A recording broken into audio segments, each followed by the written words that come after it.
নমস্কার, আমি অমিত, আর তোমরা এখন শুনছো অলৌকিক। একটা জিনিস খেয়াল করলে দেখবে, যখন কেউ নেগেটিভ এনার্জি বা ভূত প্রেতের মুখোমুখি হয়, তার আগে থেকেই আনুষঙ্গিক বিষয়গুলো তার সঙ্গে খারাপ ঘটতে থাকে। কেউ ধরো ট্রেন ফেল করে, কেউ বা দলছুট হয়ে একা হয়ে যায়, কেউ বা কোনো কাজে আটকে গিয়ে অনেক রাতে বাড়ি ফেরে। এগুলি কেন হয়? কারণ নেগেটিভ এনার্জির প্রভাব অনেক আগে থেকেই পড়া শুরু হয়ে যায়। আমরা সেটা বুঝতে পারি না, মনে করি বিপদের ওপরে বিপদ। এমনই একবার একটা ঘটনা ঘটেছিল এনার সঙ্গে। ঘটনাটি যিনি শেয়ার করেছেন, অরুণ কুমার পান। অসংখ্য ধন্যবাদ আপনাকে ঘটনাটি অলৌকিকে শেয়ার করার জন্য। পাশাপাশি ধন্যবাদ জানাই জ্যোৎস্না ভট্টাচার্যকে এত সুন্দর সুন্দর থাম্বনেল দিয়ে অলৌকিককে সাহায্য করার জন্য। আর বন্ধুরা, এমন ঘটনা বা অভিজ্ঞতা যদি তোমাদের কাছেও থাকে, চটপট পাঠিয়ে দাও। আর লাইক, শেয়ার, সাবস্ক্রাইব যদি এখনো না করা হয়ে থাকে, চটপট করে দাও। কারণ এমন ঘটনা প্রতি মঙ্গলবার ও শনিবার রাতে এখানে আসতেই থাকে। এবারে আসি আজকের প্রথম ঘটনায়। মানা না মানা নিজের কাছে, লোকের মাঝে লুকিয়ে আছে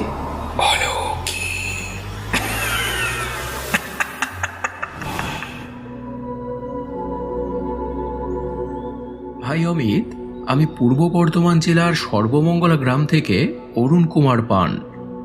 আগেও তোমাকে দুটো ঘটনা পাঠিয়েছিলাম, তুমি শুনিয়েছিলে। অনেকদিন ধরেই ভাবছি আবারও তোমাকে একটা ঘটনা পাঠাবো, কিন্তু কর্মব্যস্ত জীবনে সময় করে উঠতে পারি না। আজ একটু সময় করে ঘটনাটি তোমাকে লিখতে বসলাম। অনেক বছর আগের ঘটনা, আনুমানিক তাও 28 বছর আগের। তখন আমার বয়স বেশি নয়। এক কার্তিক মাসের বিকেল বেলায় আমরা 6 বন্ধু মিলে গল্প করছিলাম। গল্প করতে করতে হঠাৎ মনে পড়ে গেল, আমাদের গ্রাম থেকে 4 কিলোমিটার দূরে কালনা বারুইপাড়ার কালী পুজো উপলক্ষে একটা বিচিত্র অনুষ্ঠান হয়। অনেক বছর যাওয়া হয় না। বন্ধুদের তখন বললাম, যাবি? অনেকদিন তো যাওয়া হয় না, চল না। ওরাও রাজি হলো। তারপর চৌথা দিনে আমরা রওনা হলাম। 3টে সাইকেল নিয়েছিলাম, দুজন দুজন করে মোট 6 জন। সন্ধ্যে 7টা নাগাদ আমরা রওনা হয়েছিলাম। সময় মতো পৌঁছেও গেলাম। অনুষ্ঠান শুরু হলো। রাত ক্রমশ গভীর হলো। অনুষ্ঠান দেখতে দেখতে কখন আমার চোখ লেগে এসেছিল, ঘুমিয়ে পড়েছিলাম আমি। যখন ঘুম ভাঙল, অনুষ্ঠান তখনও চলছে। রাত বাজে 1:30। আমি তো তখন চমকে উঠি, অন্য বন্ধুদের খুঁজতে থাকি, কিন্তু কাউকেই আর খুঁজে পাচ্ছিলাম না। যাও বা একজনকে পেলাম, দেখি সেও তখনও ঘুমিয়ে আছে। ওর নাম রাজু। আমি ওকে ডাকলাম, রাজু, এই রাজু, ওঠ, শিগগির ওঠ। রাজুও ধরপড় করে তখন উঠে বসলো। তারপর আমি আর রাজু দুজনে মিলে বাকি জনদের খুঁজতে লাগলাম, কিন্তু কাউকেই আমরা খুঁজে পেলাম না। রাজু তখন বলল, বেটাদের কাণ্ড দেখ, মনে হয় বাড়ি চলে গেছে। ঘড়িতে তখন রাত 1:45। আমি তখন বললাম, কি আর করা যাবে, চল আমরা তাহলে হেঁটেই বাড়ি যাই। তারপর 2 বন্ধু মিলে বাড়ির উদ্দেশ্যে হাঁটা দিলাম। যদি বুঝতাম যে রাস্তায় আমাদের সঙ্গে এসব ঘটনা ঘটবে, তাহলে আরও 2-3 ঘন্টা কাটিয়ে ভোর হলেই ফিরতাম। রাস্তা পুরো নির্জন। 2 বন্ধু হেঁটে চলেছি। ওখানে এক জায়গায় রেল লাইন পার হতে হয়। রেল লাইনের কাছাকাছি যখন এলাম, দেখি একটা পুলিশ ভ্যান সেখানে দাঁড়ানো। আমাদের দেখেই পুলিশরা জিজ্ঞেস করলেন, এই তোমরা কারা? এত রাতে কোত্থেকে আসছো? আমরা তো একটু ভয় পেয়ে গিয়েছিলাম। বললাম ঘটনা। পুলিশগুলো ভালোই ছিল, আমাদেরকে আমাদের গ্রামের কাছাকাছি ছেড়ে দিয়েছিল। বললেন, যাও, সাবধানে যাও। আমরা তারপর আবার হাঁটতে শুরু করলাম। রাজু বলল, কপালটা ভালোই বলতে হবে বল, না হলে এতটা পথ হাঁটতে হতো। কত সময় লাগতো বল, ঠ্যাং দুটোর আস্ত থাকতো না। কিন্তু এরপর যা ঘটলো তার জন্য আমরা মোটেই প্রস্তুত ছিলাম না।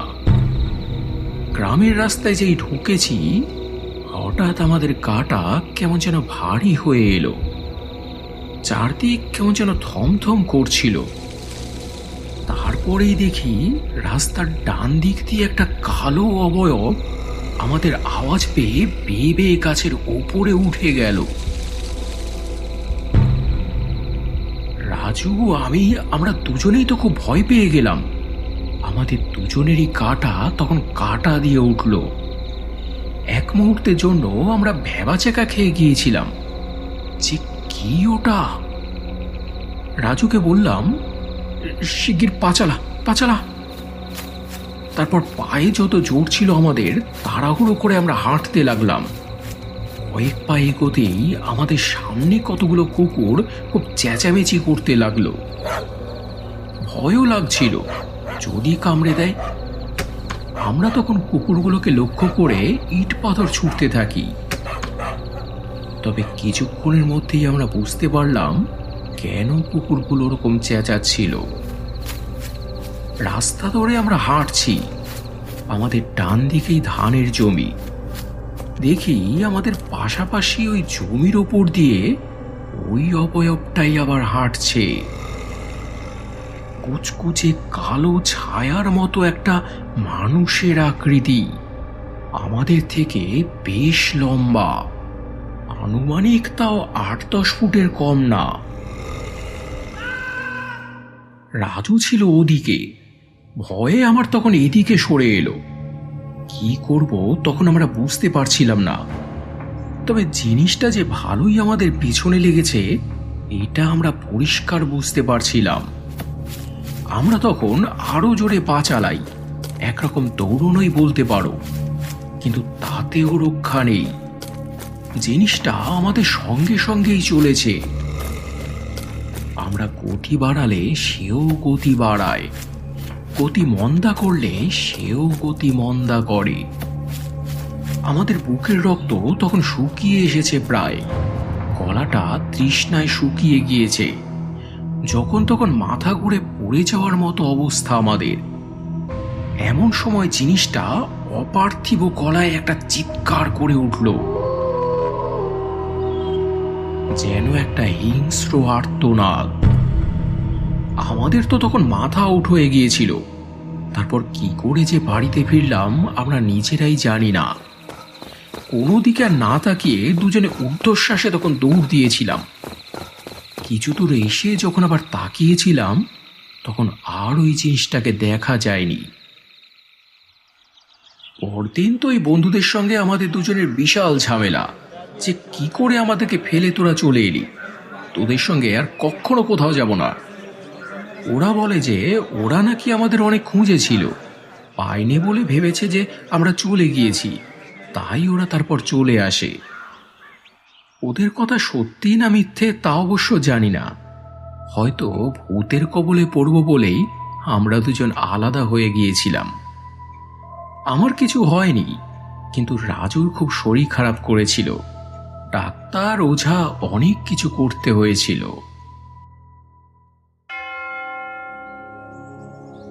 তো এই ছিল বন্ধুরা আজকের প্রথম ঘটনা। খুবই ভয়ঙ্কর আর সাংঘাতিক একটা ঘটনা। এবারে তোমাদের শোনাবো আজকের দ্বিতীয় ঘটনা। এটা শেয়ার করেছে পূর্বাশা। অসংখ্য ধন্যবাদ তোমাকে এটা শেয়ার করার জন্য। আর বন্ধুরা, তোমরাও যদি এখানে তোমাদের জানা ঘটনা বা অভিজ্ঞতা শেয়ার করতে চাও, ভিডিও ডেসক্রিপশনে দেওয়া বা থাম্বনেলে দেওয়া নাম্বারে আমাকে হোয়াটসঅ্যাপ করে দাও। যদি লিখতে পারো তো লিখে পাঠাতে পারো, নাহলে ভয়েস মেসেজ করতে পারো। সাজিয়ে গুছিয়ে নেবার দায়িত্ব আমার, মানুষের ভালো লাগার মতো করে পরিবেশন করার দায়িত্ব আমার। তাই নির্ভয়ে এবং নিঃসংকোচে তোমরা এখানে ঘটনা শেয়ার করতে পারো। এবারে আসি আজকের দ্বিতীয় ঘটনায়।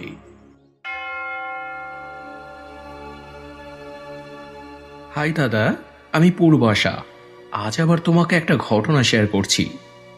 অনেকদিন আগে এটা শুনেছিলাম, তাই গ্রামটার নামটা আমার ঠিক মনে নেই।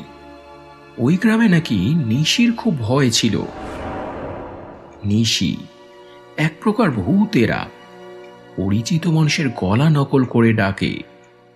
যদি কেউ সাড়া দেয় বা ওদের ফাঁদে পা দেয়, পরদিন তার প্রাণহীন দেহ উদ্ধার হয় মাঠে ঘাটে বা পুকুরের জলে। অনেকের সঙ্গে এরকম হয়েছিল সেখানে। কপাল চড়ে যারা বেঁচে গিয়েছে তারাই বলেছে তাদেরকে নিশীথে ধরেছিল, গভীর রাতে ঘুমের মধ্যে নাম ধরে ডেকেছিল। যিনি ঘটনাটি বলেছিলেন ওনাদের বাড়িতে একবার এক আত্মীয় বেড়াতে এসেছিলেন, মাসির ছেলে বা পিসির ছেলে কেউ, নাম সম্ভবত রতন। সারাদিন গল্পগুজব করে ঘুরে ফিরে বেশ ভালোই দিন কাটলো। রাতে খাওয়া দাওয়া করে যখন শুতে যায় তখন ওর মেসো ওকে একটা কথা বলেছিলেন। তোকে একটা কথা বলার ছিল, রাতে যদি কেউ ডাকাডাকি করে সাড়া দিবি না কিন্তু, এখানে নিশির খুব উপদ্রব। রাতের বেলায় অনেককেই ডেকে নিয়ে গিয়ে মেরে ফেলার চেষ্টা করে, তাই একটু সাবধানে থাকিস। কথাগুলিও হালকাভাবে নিয়েছিল। বছর 20-22-এর একটা জোয়ান ছেলে, শহুরে শিক্ষিত। ও কি আর এসব বিশ্বাস করে? সেদিন সন্ধ্যের পর খুব ঝড় বৃষ্টি হয়েছিল, কোথাও জল জমে গিয়েছিল তো কোথাও কাদা। বেশ ঠান্ডা ঠান্ডা পরিবেশ, চারদিক নিস্তব্ধ। তাই আর বেশি রাত না করে রতন শুতে গেল। অল্প কিছুক্ষণের মধ্যেই ঘুমিয়ে পড়ল রতন। তার কিছুক্ষণ বাদেই একটা ঘটনা ঘটল। ঘুমের ঘোরেও শুনতে পেল বাইরে থেকে ওর মাসি ওকে ডাকছে, রতন, রতন। তখন রতনের যেটা করা উচিত ছিল না, রতন সেটাই করে ফেলল, সাড়া দিয়ে ফেলল।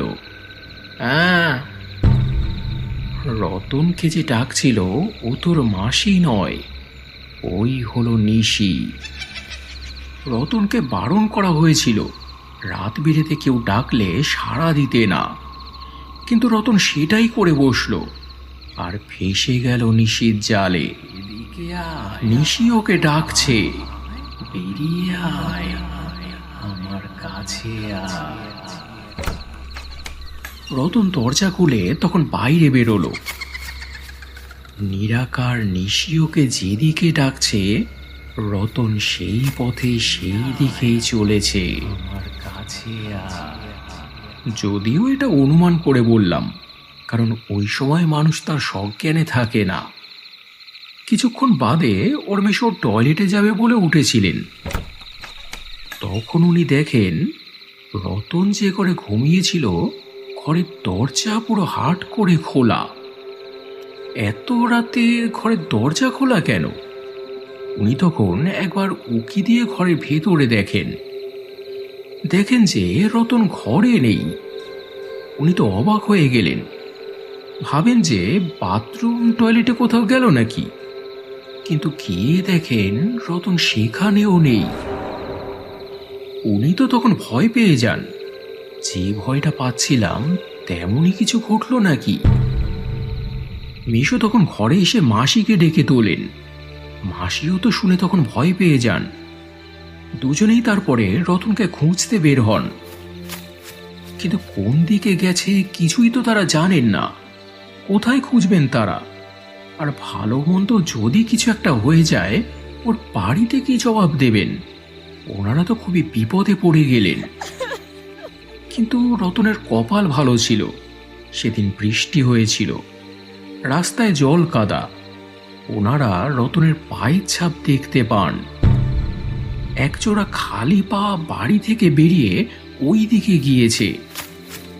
ওনারা তখন তাড়াহুড়ো করে ছুটলেন ওদিকে, কারণ ওদিক দিয়ে গেলে একটা পুকুর পড়ে। যে ভয়টা ওনারা পাচ্ছিলেন সেটাই কিন্তু হয়েছিল। রতনকে পাওয়া গেল ওই পুকুরের মধ্যেই। তবে ক্ষতি অবশ্য কিছু হয়নি তখনও, সবেমাত্র পুকুরে নামছিল। আর 2-4 মিনিট দেরি হলেই অঘটন ঘটতে পারত। নিশি ওকে পুকুরে ডুবিয়ে মারত।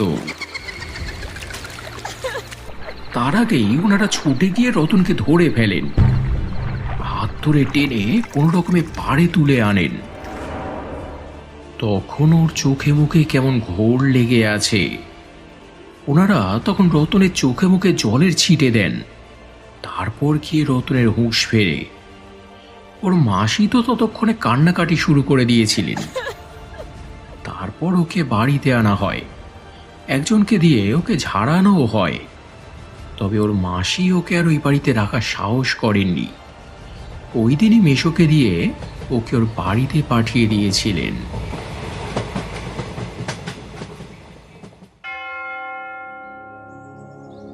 তো এই ছিল বন্ধুরা আজকে সেকেন্ড ঘটনা। এটাও কিন্তু দুর্ধর্ষ আর রোমহর্ষক একটা ঘটনা। কেমন লাগলো তোমাদের আজকের ঘটনাগুলি কমেন্টে জানিও। যদি ভালো লেগে থাকে তাহলে ফেসবুক, ইনস্টাগ্রাম ও পরিচিত মানুষদের সঙ্গে প্লিজ শেয়ার করে নিও। আর এবারে গত এপিসোডের কমেন্ট পড়ার পালা, যেখানে সুদেশ সিংহ রায় উনি লিখেছেন, প্রথম ঘটনাটা ইউনিক আর নতুনত্ব ছিল, ভালো লাগলো। দ্বিতীয় ঘটনাটা খুবই দুঃখজনক। অমিতা জেঠিমা লিখেছেন, তোমার ঘটনা শুনবো আর লাইক কমেন্ট করব না সেটা হতে পারে না, জানি ঘটনা অসাধারণ হবেই। এরপর সোমা উনি লিখেছেন, আমি চাই অলৌকিক অনেক অনেক বড় হোক, তোমার বলার কায়দা অসাধারণ। পাপান বিশ্বাস লিখেছে, দারুণ আজকের ঘটনাটা। সৌমিতা চক্রবর্তী লিখেছে, খুব ভালো লাগলো দাদা আমার ঘটনা বলার স্টাইলটা। সৌমি সরকার লিখেছে, আজ 2 নম্বর কমেন্ট করলাম, সত্যি কথা, একদিন সবাইকেই মরতে হবে। অজন্তা হরে লিখেছে, প্রথম ঘটনাটা বড়ই অদ্ভুত ঘটনা, এই প্রথম জানতে পারলাম মরা মানুষের আত্মারাও সব শুনতে পারে। আর দ্বিতীয় ঘটনাটা খুব প্যাথেটিক একটা ঘটনা। জবা চক্রবর্তী লিখেছে, হ্যালো অমিতদা, আমি ডানকুনি থেকে জবা চক্রবর্তী। মঙ্গলবারে আমি দেখতে পারিনি, আজ বিকেলবেলায় দেখছি। এটা আমার নেশা, ঘটনা শুনতেই হবে, কারণ আপনার গলার ভয়েস এত ভালো, না শুনে থাকতে পারি না। Thank you. এছাড়াও আরও কমেন্ট করেছ পূর্বাশা অধিকারী, মিঠু পাত্র, গীতাদি, মৌসুমী মুখার্জি, বিশ্বজিৎ ভট্টাচার্য, রূপসী গাঙ্গুলি সহ অসংখ্য অসংখ্য প্রিয় বন্ধুরা। তোমাদের প্রত্যেককেই অসংখ্য অসংখ্য ধন্যবাদ আর বুক ভরা ভালোবাসা জানিয়ে আজকের এপিসোড এখানে শেষ করছি। আবার দেখা হবে মঙ্গলবার আরও একটা জমজমাট অলৌকিক এপিসোড নিয়ে। সবাই খুব ভালো থেকো এবং ভালোবাসা নিও। ধন্যবাদ।